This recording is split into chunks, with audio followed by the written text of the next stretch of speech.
দাদা আমার যে কাকু জেঠু যাই বলেন, সে কিন্তু খুবই একা, সে বন্ধুত্ব চায়। তার বন্ধু আপনি হইন, কিন্তু রাত দুপুরে নাইলে আপনারা তুলে নিয়ে যাবো, কফি খাওয়াবো নিউ ইয়র্কে, যে ঘটনা মাদুরার সাথে হইব।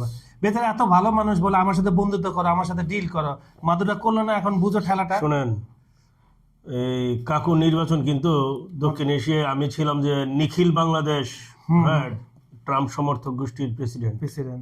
আপনি বুঝছেন, এখন যদি আমার নিয়ে যায় তাহলে আশীর্বাদই ধরতে হবে, সেটা আবু গারিব কারিগরি রাখুক, বান্দারা মহিলা রাখুক, কুখ্যাত কারাগারি রাখো। আচ্ছা, এখন তো যে কারণে হচ্ছে আপনার ওই আমেরিকার ভিসা পাবে না দেখে সাংবাদিকরা হচ্ছে কি, হ্যাঁ, যে এটা যে খারাপ কাজ হয়েছে এটা বলে না, এটা ভালো কাজ হয়েছে। এখন এই ভালো কাজের কিছু দেন, আপডেট দেন আমাদের দর্শকদের। কি আপডেট? ধরেন এই যে আইনি লড়াইতে চলতেছে একটা ভূ রাজনীতি, কি বার্তা গেল? আচ্ছা, বিষয়টা আমি একটু অন্য অ্যাঙ্গেলে দেখি।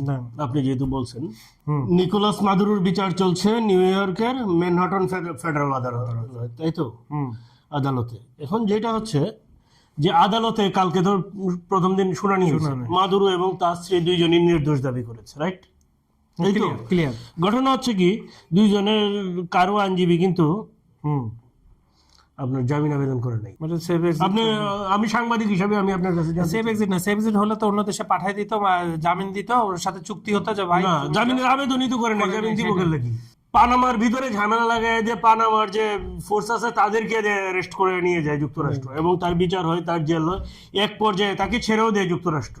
মজার বিষয় হচ্ছে যখন ছেড়ে দেয় তখন হচ্ছে সে মস্তিষ্ক ক্যান্সারে আক্রান্ত, ঠিক আছে, এবং এর কয়েক বছর পরে মারা যায়। এখন দেখেন, কেউ কিন্তু এই কথাটা বলছে না, ইভেন কোনো সাংবাদিক না। সেই কথাটা কি? সেই কথাটা হচ্ছে যে একটা দেশের প্রেসিডেন্টকে আর একটা দেশ ক্ষমতা দেখায় উঠায় নিয়ে যাবে, সেইটা মানবাধিকার লঙ্ঘন, সেইটা হচ্ছে কি জাতিসংঘের আইন লঙ্ঘন, সেইটা কেউ বলছে না। সবাই নিজেদের পিঠ বাঁচিয়ে চলছে। তার মানে কি, দস্যুকে আরো বড় দস্যুতে পরিণত হতে দেওয়া হোক, এটা হচ্ছে বাস্তবতা। এই বাস্তবতার শেষ কিন্তু কোথাও নাই। ফলে এর পিছনে আগামীতে খুব শিগগিরই যেগুলো বলি হবে সেইগুলো হচ্ছে কলম্বিয়া বলি হবে, কিউবা বলি হবে, তারপরে হচ্ছে গ্রিনল্যান্ড বলি হবে, ডেনমার্কের উপর চাপ প্রয়োগ করা হবে, ঠিক আছে? এরপরে কি হবে যে সুইজারল্যান্ড। সুইজারল্যান্ড তো হচ্ছে নিরপেক্ষ রাষ্ট্র, জাতিসংঘের সদস্য না। সুইজারল্যান্ড কেন হচ্ছে মাদুরো এবং তার কাছে লোকজনের সম্পদ জব্দ করলো? এটা তো মাদুরো তো আদালতে বলেছে যে সে হচ্ছে নির্দোষ। তাহলে বিচার না হওয়ার আগেই এটা কেন করলো?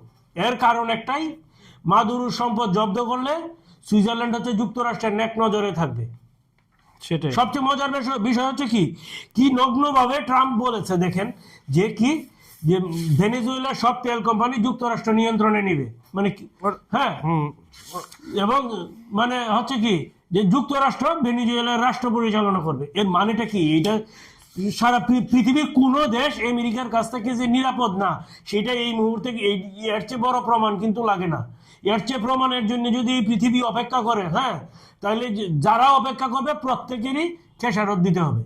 আপনার আরো পৃথিবীতে আরো কয়েকটা আমেরিকা হবে, ভালো তো। আচ্ছা, সুপ্রিয় দর্শক, বিশ্ব সংযোগে আপনাদের স্বাগতম। কেমন আছেন আপনারা? নিশ্চয়ই ভালো, আমরাও ভালো আছি। আপনাদের সঙ্গে রয়েছে আমি কাজল হায়দার, আমার সঙ্গে রয়েছেন সিনিয়র সাংবাদিক আমি বিশ্বজিৎ দত্ত। আপনার কাছে অনুরোধ, আমাদের ভিডিওগুলো সম্পূর্ণ দেখে লাইক, শেয়ার ও কমেন্ট করবেন। দাদা, এবার আমরা চলে যাই একটু গ্রিনল্যান্ড ফ্যাক্টরে। গ্রিনল্যান্ড ফ্যাক্টরে কি হচ্ছে না হচ্ছে, সুইজারল্যান্ডের ব্যাপারটা তো বললেন।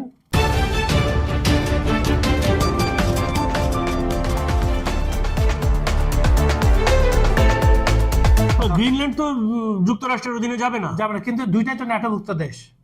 ন্যাটোভুক্ত দেশ হলে কি, শুনেন, এইখানে তো বিষয়টা হচ্ছে কি, ক্ষমতা যার। হ্যাঁ, এটা তো আদিমকাল থেকে চলে আসে, নতুন তো। হ্যাঁ, এখন যেটা হচ্ছে কি, দেখেন যে কেন যুক্তরাষ্ট্র, এই যে ধরেন যে নিরাপত্তা কৌশল হ্যান এইগুলো হচ্ছে যুক্তরাষ্ট্রের ভুয়া কথাবার্তা। উত্তর মেরু মানে গ্রিনল্যান্ড, তাই তো? উত্তর মেরুর সবচেয়ে কাছের অঞ্চল হচ্ছে গ্রিনল্যান্ড। বলা হয় পৃথিবীর 1/3 খনিজ সম্পদ লুকায়িত আছে আর্কটিক রিজিয়নে। এই খনিজ সম্পদ হচ্ছে যুক্তরাষ্ট্রের টার্গেট, কিন্তু যুক্তরাষ্ট্র মুখে এটা কখনো বলে না, ঠিক আছে?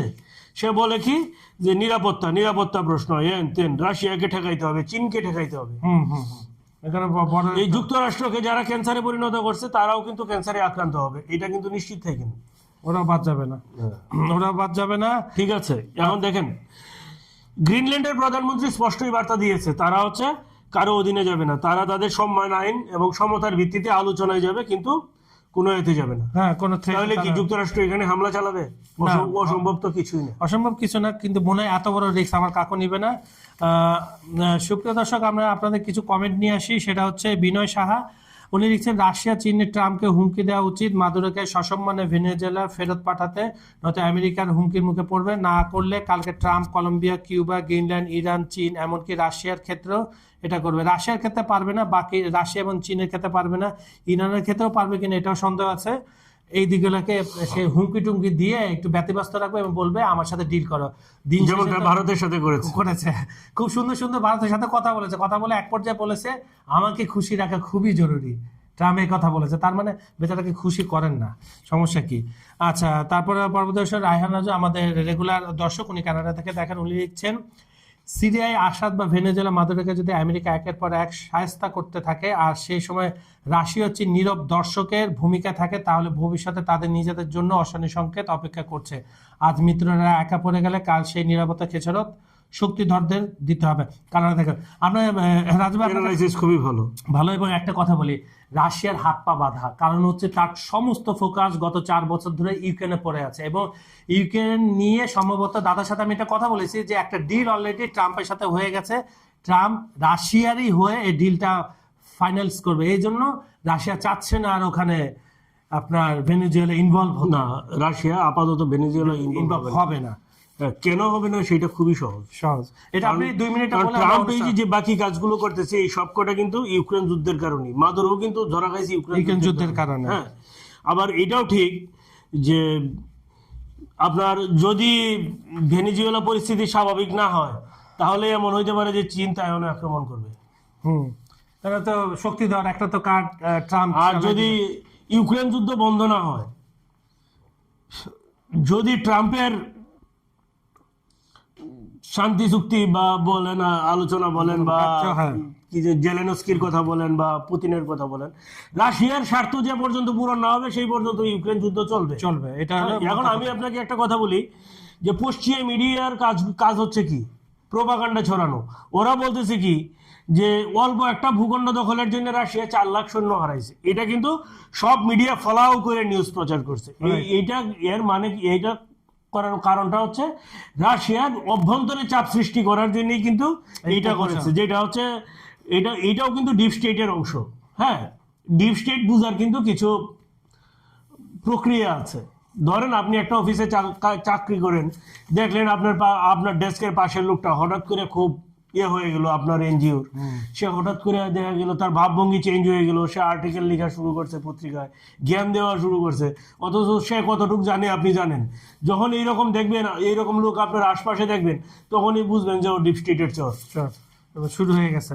ঠিক আছে, তো এই ক্ষেত্রে যেটা হচ্ছে যে রাশিয়ান নজর ইউক্রেন থেকে সরানোর জন্যই কিন্তু ভেনেজুয়েলায় হামলা। আর এটা ঠিক যে ভেনেজুয়েলা থেকে যতটুকু যুক্তরাষ্ট্র নিবে, কিন্তু যুক্তরাষ্ট্র আদতে কতটুকু হয় দেখেন। যুক্তরাষ্ট্র তো বিশ্ব নেতা থাকার সুযোগ নেই আগামী 5 বছরের মধ্যে, যেভাবে যাচ্ছে 40-এর মধ্যে যুক্তরাষ্ট্র মোটামুটি সাইজ হয়ে যাবে। এখন দেখেন, এখন যেটা হচ্ছে যে চীন মোটামুটি 90% রেডি হয়ে আছে যে তাইওয়ান আক্রমণ করার জন্য, খালি যুক্তরাষ্ট্র একটা টুকা দিবে যার সাথে সাথে লেগে যাবে। আর এইটা যদি হয় তাহলে কিন্তু জাপান কিন্তু ছাড় পাবে না, মাথায় রেখে। জাপানের সব জায়গায় মার্কিন ঘাঁটি আছে, তো ঠিক আছে, জাপানে মার্কিন ঘাঁটি আছে, ওইখান থেকে আক্রমণ করবে, তো জাপানকে আক্রমণ করবে রাশিয়া, নিশ্চিত থাকেন। এটা তখন ওই তৃতীয় বিশ্বযুদ্ধ অনেকে আপনারা বলেন না, তখন কোন বিশ্বযুদ্ধ হবে সেটা আমার নামটা কিসের জন্য আপনারা বারবার বলেন, এটা খুব আমার আত্মসম্মানে খুব লাগে। আচ্ছা ঠিক আছে দাদা, বিশ্ব শান্তি বলবেন। আচ্ছা, বিশ্ব শান্তি, আমরা শান্তি চাই আসলে। সুপ্রিয় দর্শক, বিশ্ব সংযোগের আজকের অনুষ্ঠানটা কেমন লেগেছে আমাদের কমেন্টে জানাবেন। আর আমাদের এখানে আপনারা যদি কিছু জানতে চান অবশ্যই আমাদেরকে জানাবেন, আমরা চেষ্টা করব সেই বিষয়ে তথ্যবহুল পিন পয়েন্ট আলাপ আলোচনা করার জন্য। আর আমাদের ভিডিওগুলো পৃথিবীর কোন প্রান্ত থেকে আপনারা দেখছেন আমাদেরকে কমেন্টে জানান। আজ এখানে বিদায় নিচ্ছি, আগামীকাল আবার দেখা হবে, সবাই ভালো থাকবেন, সুস্থ থাকবেন এবং ট্রাম্প কাপুর পর যেটা বলছি সবাই নিরাপদে থাকবেন। ধন্যবাদ সবাই। ধন্যবাদ।